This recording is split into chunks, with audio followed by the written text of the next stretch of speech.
Hey guys, welcome back. In this video, we're going to be going through the directory structure and learning how to navigate through some of the directory structures within Linux. Now, just a couple disclaimers. I know I'm doing a lot of this in CentOS. I'll probably do this entire series in CentOS and then maybe have some Ubuntu or some Red Hat. Maybe I probably won't, to be honest with you, because for the most part, the directory structure is going to be identical throughout most of these different operating systems. They all come from the root Linux OS, and so they're all going to be very similar. There may be some variations in the commands, but once you know the basics, the foundation, you're going to be just fine.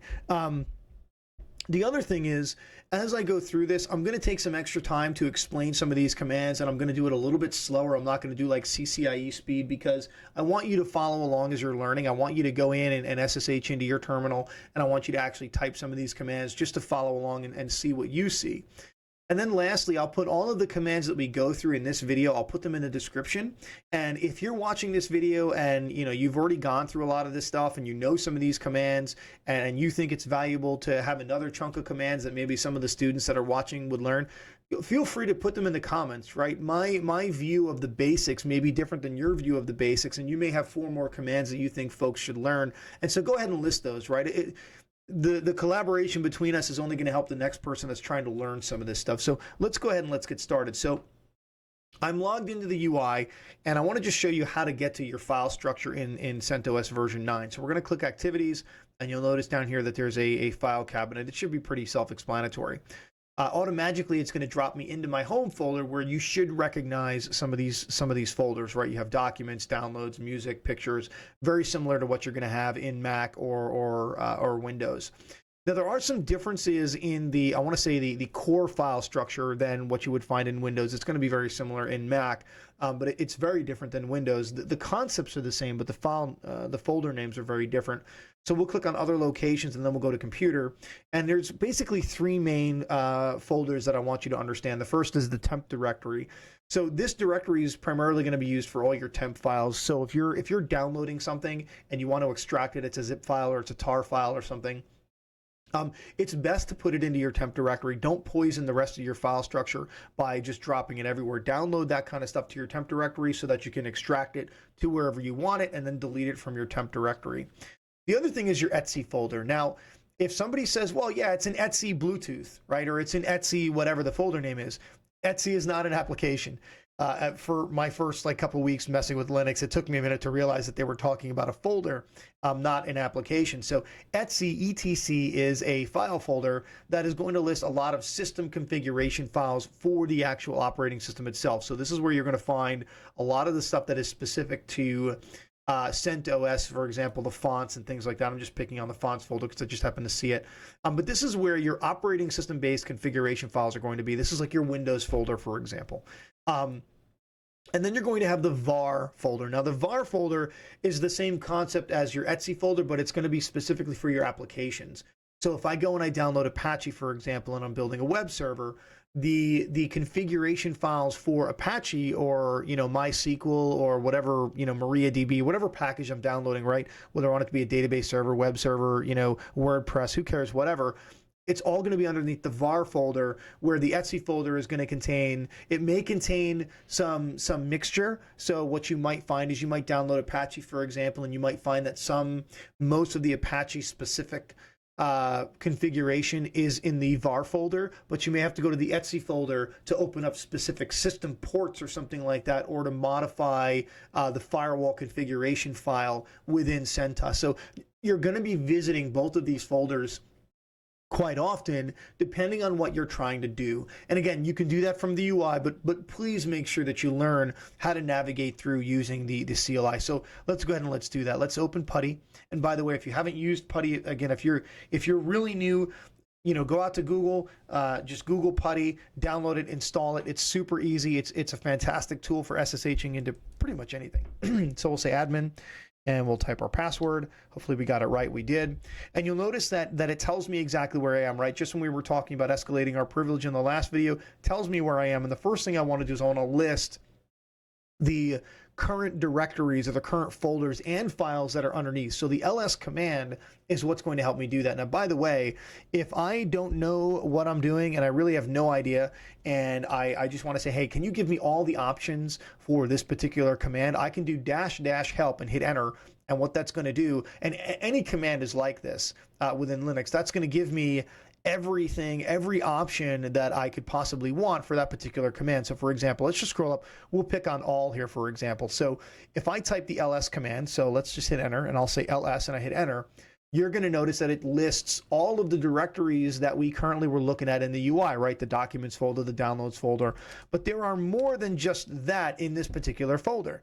If I type the -a, it's basically like looking at all of the hidden files within Windows Explorer, right? Where you would go to view and you would say, hey, you know, show me all the hidden files and folders. Typing ls-a is very similar to where you're saying, hey, I want to see everything. I don't just want to see, you know, the main files. I want to see all the stuff. I want to see all the things, right? So again, if I type ls, it's going to show me the main directories or files that I can either open or jump into. Now, my goal for this video is I want to create a couple test files and move them around for you and kind of show you how to do that. But I want to do them in very specific directories. I'd like to do this in the documents folder. So what I want to do is I want to change directory cd. One of the things that you'll notice about Linux is the commands actually make sense once you know their meaning. So for example, list, ls, right? You're removing the I, you're removing the T. Change directory, cd. It makes sense once you understand what it is. Well, for the most part, there's a few that, that don't make sense, but for the most part, they do. So I want to change directory, and I'm going to do a /, and the way that I look at this as, I want the / because I'm moving forward, right? I'm moving forward. Even when I'm going backwards, even when I'm going to a previous directory, I'm still moving forward. I'm moving out of where I am to a place where I want to go, so it's a /. That's kind of the way that I look at it, and the top of that slash always points forward. Now, PuTTY is a great tool. Again, if you're new to it, I can double click on the word and I can right click, and without having to retype documents, I can go ahead and hit enter, and oops, gives me an error message. Why? Because Linux doesn't know where this document folder exists. It doesn't know where it lives. In Linux, you need to type the full path, or we need to tell it to start where we are. So for example, if I type pwd, which stands for print working directory, and I hit enter, it's going to tell me that I'm in the home admin folder, which makes sense. So now if I were to say, hey, you know what, I want to go to the home admin folder, so I'm going to double click that, and I'm just going to copy and paste this piece right here. So this is our full path. I'm saying, hey, I want to go to the home admin documents folder, and hit enter. It drops me right into the folder. Cool beans. I'm going to type change directory. I'm not going to type anything afterward. I'm just going to hit enter. It brings me back to where I was before. So navigating is not that hard. We just got to remember some of these little nuances and you know, essentially remember to type the full path. But what if I'm lazy and I don't remember pwd? Well, there's another thing that I can do. Again, if I type list and I say, well, I know that I want to go to this directory. I know that. But one thing I'm going to do, I don't remember the pwd, so I can do a // and I can say I want to go to the documents folder. That // is telling Linux, I want you to start where you are. So use the current directory where you are as the rest of the path previous to the dot. And if I hit enter, drops me right into the documents folder. So I'm going to type ls-a again, and essentially we have nothing here. This is completely empty. So let's make a directory. Take a guess what I would type. mkdir make directory. Now here, I don't need to type the full path, although I could. There are certain occasions where it may bark at you and it may want the full path. So just keep pwd and keep that // in mind. So what we'll do is we're going to say test_files, and I'm going to type it correctly. We're going to hit enter. Now, just for kicks, I'm going to go back to the UI. I'm going to go to the home directory here. We're going to click on documents, and look, there we are. We have test files. So we're able to do all of this through the command line. Very, very simple. If I type ls again, you'll see that I have a folder called test files. Now, I can do the same thing with a file. I can create a file, and that's exactly what I want to do, but I want to go into the test files. So change directory, // we'll double click test files, right click, done. ls, it's empty, which is what we could expect. Now, here's one thing that's a little bit different about, actually, let's go, let me go back one. So I'm going to do cd // documents. And I'm gonna stay here. I'm gonna create a file here in Documents. I just thought about this as we were going through this. I'm gonna create a file here in Documents, and then we're gonna move it, and we're gonna do some deleting and moving back and forth. So that way you'll get some more navigating and understanding. So I'm gonna create a file here, and to do that, I'm gonna use the touch command. Now this is the one thing that's kind of like, really, it wouldn't be like mk file or something like that. Yeah, I can't help you. So we're gonna say touch, and I'm gonna say test_file.txt, and I'm gonna hit enter. If I say list, you'll notice that now I have two things listed. I have the test files directory. You'll notice that it's purple, and I have the test file.txt. But now I want to do something here. I want to copy my test files, my test file.txt, and I want to copy it to my test file directory. I made a mistake here. I didn't mean to create it here. I don't want to have to create new files. So let's move it, right? Or let's copy it. So I'm going to say CP for copy. And I'm going to type the name of my file. So again, I can double click, boom. And I want to put it in my documents or my test file folder. So I'll say test files. And I'm going to hit enter. Now, if I say list, you'll notice that my test file.txt is still there. Let me go into my test files directory. So we'll say /, and we'll go and say list. Well, now I have it in both places, right? I don't want it in both places, right? I only want it. And by the way, the reason why I'm taking the long way around, some of you may be saying, yeah, but you can list what's in that directory without going back and forth. Yes, you're absolutely right. Feel free to list all of those commands and things like that in the comment section. The reason why I'm going the long way is because I want the new guys that are watching this video to really become familiar with taking the long way and learning and understanding how all these things work. So just be aware of that. So anyway, so now I have this file in two different places, right? So I can do one of two things. I could move this file with the move command, so I could go and I could delete the test files .txt that I just put under the test files directory. Or I could move this file, right? I could also remove this file, which is what I'm going to do. I'm just going to type rm. So there's two options. Instead of copying, which would be cp, I could go in and I could say, well, move, which would be mv. So 3 commands: cp for copy, rm for remove, and then mv for move. So I could have moved the file using mv. I could have copied the file, which is what I did using cp. But because I copied it, now I have to go back and I have to say, okay, I want to remove this file. We'll say list, and there we go. Let's go under test files, cd test files. I'm going to say list, and there we have it. So right now I have this particular file, but now I want to open it. Now, because I want to create some text. How do I do that? Well, I am very familiar with a text editor called Nano. I prefer the way that Nano works. There is a built-in editor which is called VI. It's a little bit, I don't want to say it's harder to work with. It's just a little bit different. You have to kind of know the commands, which again, super lazy. I like having displays of what I can do. So I'm going to go ahead and I'm going to download Nano. I'm going to install it.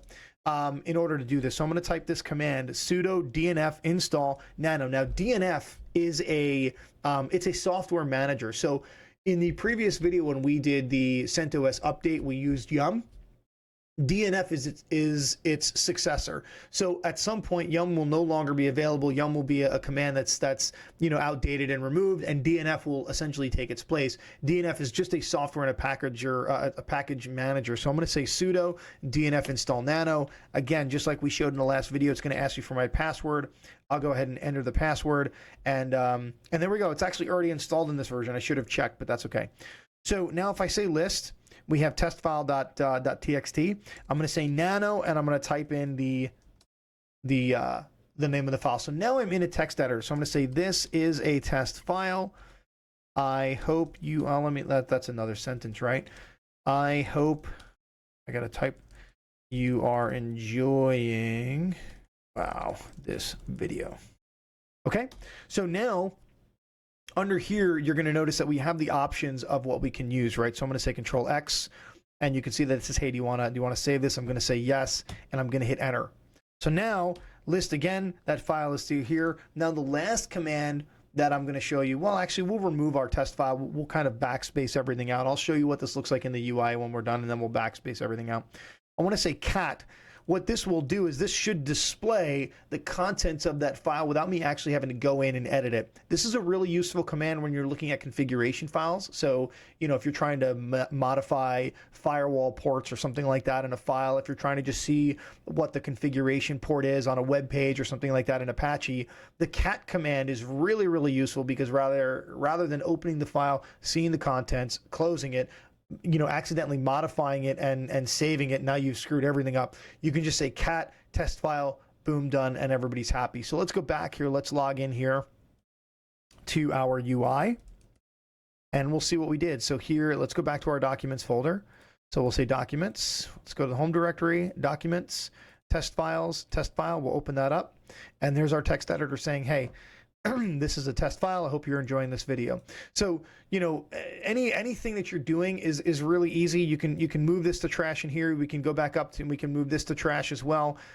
You can use the RM command, which is the remove command, in order to backspace out all your files and directories if you want to. So this is a really easy video, and I'm trying to make it short, but I really hope you guys will go through this a few times, just understand how to navigate through your directories. If you want to do multiple paths, you would do change directory, you would do slash, you know, etc. And then you would do something like this. Let's list what's in the etc directory. Let's say cd Firefox, and you would just go from there. Well, is that not there? Let's say cd /Firefox. Forgot my end rule. So you would do something like this, and then you would backspace out. So moving around is really easy. You just have to learn what the commands are, okay? So again, those of you that know this stuff, again, feel free to add more commands in the comments. I hope you guys enjoyed this one. See you in the next one.